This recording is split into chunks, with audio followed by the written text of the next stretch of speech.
गलगौर और मैं कक्षा 12वीं कला संकाय की छात्र हूँ। मैं आपके सामने एक तरह फसल से जुड़ी एक समस्या लेकर आई हूँ।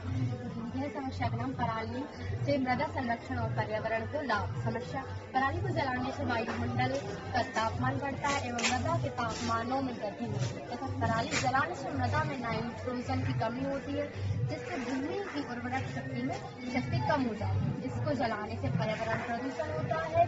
जब पराली को जलाया जाता है तो उससे निकलने वाली जानलेवा गैसें जैसे कार्बन मोनोऑक्साइड, सल्फर डाइऑक्साइड जैसे वायुमंडल में मिल जाती है, जिससे विश्व तापमान में वृद्धि होती है एवं वायुमंडल की संरक्षित परतें जैसे ओजोन परत को नुकसान पहुंचती है, जिससे सूर्य की आघाती किरणें सीधा पृथ्वी पर आती हैं, जिससे विभिन्न बीमारियां फैलती हैं एवं पराली को जलाने पर उससे निकलने वाला धुआं मानव स्वास्थ्य के लिए हानिकारक होता है, जिससे मानव को विभिन्न प्रकार की बीमारियां होती हैं, जैसे श्वास की बीमारी एवं गले की बीमारी। मेरा नाम तनुजा है। मैं पराली की समस्या को लेकर आई हूँ। पराली की जलने के कारण लोग बात पराली को जल्दी इसलिए जला देते हैं कि उन्हें न्यूज फसल चाहिए होती है। दूसरी तरफ वो जल्दी से लेना चाहते हैं। पराली के जलने के कारण विश्व की तापमान में वृद्धि होती है और पर्यावरण प्रदूषित होता है।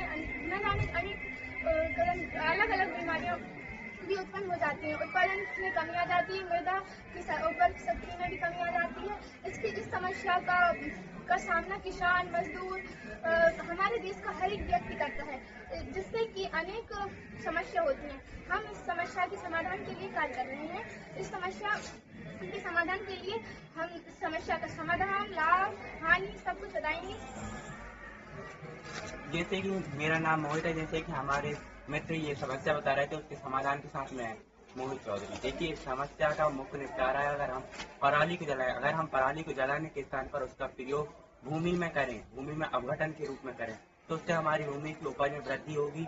इससे विभिन्न वो समस्या दूर होंगी जो कि उसके जलाने से होती है। धुएं, पर्यावरण प्रदूषण हो रहा है, सब समस्याओं का निपटारा होगा अगर हम इसका प्रयोग भूमि में अपघटन के लिए करें। लेकिन इसके अपघटन के कारण हमें पहले से भूमि में मिलाना होगा। भूमि में मिलाने से इसकी सिंचाई करनी पड़ेगी। सिंचाई के 10 दिन देने पड़ेंगे, जिससे उसका अपघटन होगा। इसी के रूप में अगर हम अपघटन न कर सके तो दूसरा उपाय यह है कि हम उसे कृषि अपशिष्ट के रूप में कागज उद्योग को प्रदान करें, जिससे वो कागज बनाने में, कागज निर्माण में उसका सहायक होगा, जिससे हमारी पर्यावरण को क्षति हो रही है प्रकृति से, वह क्षति दूर होगी। इसलिए हमें उसे जलाने के कारण विभिन्न उपायों के द्वारा उसका निपटान करना चाहिए, जिससे कि वे सभी समस्याओं का हल होगा। जो विश्व में विभिन्न समस्या फैल रही है उनका निराकरण होगा, जैसे विश्व तापमान वृद्धि हो रही है, मृदा की उर्वरक शक्ति कम हो रही है, विभिन्न समस्याओं का निराकरण हो जाएगा इसके जलाने से।